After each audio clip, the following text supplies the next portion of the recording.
أنا أقدر أديك اسم جديد. اسمك ايه؟ يوسف الجمال. المشروع ده اترفض قبل كده، صدقوهوش.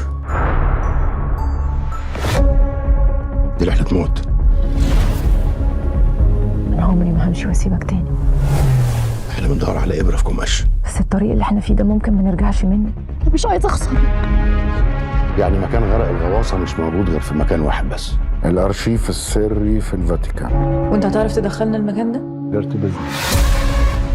شوف انا ممكن اخليك بابا الفاتيكان اسهل ما ادخلك ارشيف الفاتيكان. اللي انت طالبه ده مستحيل. طلعتوا حرامية كده، روما كلها هتجري ورانا. والحرس السويسري والبوليتسية هيبقى عندكم في خلال ثواني.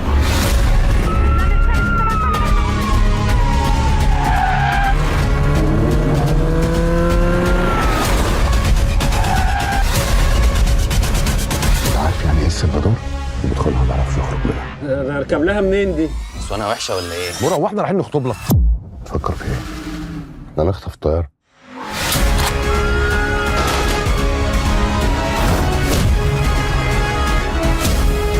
حاجة دي فين؟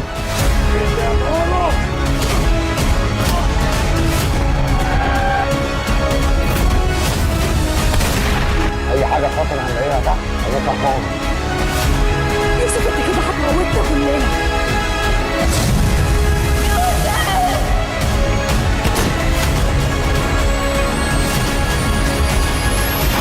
مفيش حد شرير بنضاره نظر.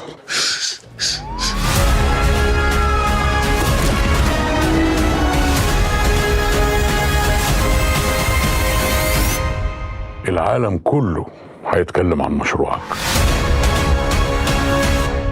ما عندوش حاجة يخسرها، ما بيخافش.